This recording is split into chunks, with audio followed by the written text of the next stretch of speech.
So hey guys, welcome to DMI kingdom. तो आज अपन ये लेक्चर में BMS के बारे में पूरी इंफॉर्मेशन देखने वाले हैं। तो सबसे पहले जो अपनी 2024-25 की बैच है BMS की, उसका दिल से स्वागत है। तो उनके लिए अपन आज का ये लेक्चर बनाने वाले हैं। उसमें देखने वाले अपन BMS क्या होता है। तो सबसे पहले व्हाट इज BMS? BMS का फुल फॉर्म है bachelor of Ayurveda medicine and surgery. ठीक है, उसके बाद कोर्स की डिटेल्स देख लेते हैं। तो 4.5 इयर्स का कोर्स है और उसके बाद 1 ईयर इंटर्नशिप है। टोटल जो कोर्स है उसमें 1 ईयर तुम्हारा 1.5 साल का रहेगा, मतलब 1.5 के 3 साल रहेंगे। ऐसे तुम्हारा 4.5 इयर्स का कोर्स डिजाइन किया है। ठीक है, उसके बाद ये जो है 2021 से नया सिलेबस आया था। 2021 से NCISM ने नया सिलेबस लाया था। तो उस सिलेबस के अकॉर्डिंग तुमको सब जो कोर्स है वो डिजाइन किया है। ठीक है, CBDC बैच है तुम्हारी कॉम्पिटेंसी बेस्ड डायनेमिक करिकुलम। ठीक है, उसके बाद ये तुम्हारा प्रोग्राम है। उसमें ये प्रोग्राम में देखो 1 नवंबर से तुम्हारा कमेंसमेंट ईयर दिया है।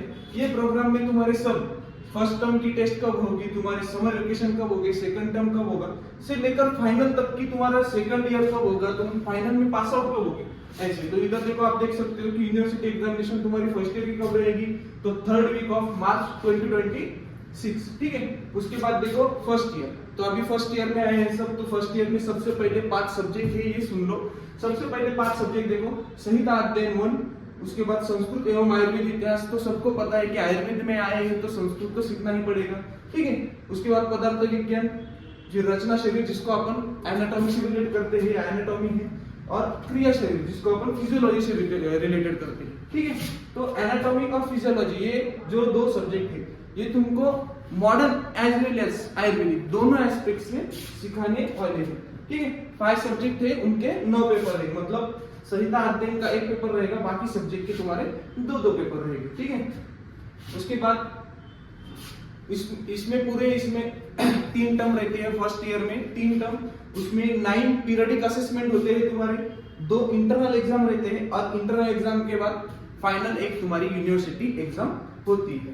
ठीक है, उसके बाद 50% marks in every subject to pass, मतलब मिनिमम पासिंग क्राइटेरिया जो है तुम्हारा, वो हर एक सब्जेक्ट में तुम्हें 50% मार्क्स पास होने के लिए लाने पड़ते हैं। ठीक है, उसके बाद इलेक्टिव्स एडिशनल रहते हैं। इलेक्टिव्स के 3 सेक्शन रहते हैं, 3 सब्जेक्ट के 10-10 मार्क्स के लिए तुमको सिलेबस से हटकर जो अदर नॉलेज है, जो ज्यादा की नॉलेज है, वो लेने के लिए कोर्स में इलेक्टिव्स जो लाए हैं। ठीक है, उसके बाद Ayurvedic as well as modern, both Ayurveda and modern part have same weightage as MBBS। AYUSH मंत्रालय में MBBS और BMS दोनों को आयुष डॉक्टर्स जो है उनको सेम दर्जा दिया है। सेम करने के लिए उन्होंने लर्निंग मेथड में भी आयुर्वेद और मॉडर्न को सेम वेटेज दिया है।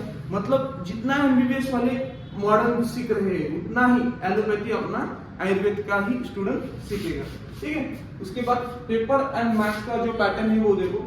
100 मार्क्स का एक पेपर रहता है, उसमें तुमको 20 MCQs रहते हैं, 8 जो है तुम्हारे ACQs रहते हैं 5-5 मार्क्स के, और 4 जो है तुम्हारे LAQ रहेंगे 10-10 मार्क्स के। ऐसा एक पेपर रहेगा। ठीक है, और फेल और एटीकेटी क्राइटेरिया क्या रहता है बच्चों? तो 2 सब्जेक्ट अगर एक स्टूडेंट 2 सब्जेक्ट अगर फेल हो रहा है या फिर कम मार्क्स आ रहे हैं उसको, तो वो एटीकेटी में जाता है, और मोर देन 2 सब्जेक्ट अगर वो फेल हो रहा है तो वो फेल हो जाता है, ईयर बैक लग जाता है। ठीक है, और लेक्चर प्लस थ्योरी ये रेगुलर रहते हैं। 75% जो है अटेंडेंस क्राइटेरिया है थ्योरी के लिए, और लेक्चर जो प्रैक्टिकल रहते हैं, तो प्रैक्टिकल में तुम्हें 85% कंपल्सरी अटेंडेंस चाहिए। और उसमें भी एनाटॉमी जो है, बहुत से जो लोग रहते हैं उनको पता रहता है कि अभी आयुर्वेद है, तो आयुर्वेद में सर्जरी अलाउ है कि आयुर्वेद BMS का जो फुल फॉर्म है उसमें ही सर्जरी, तो सर्जरी अलाउ है।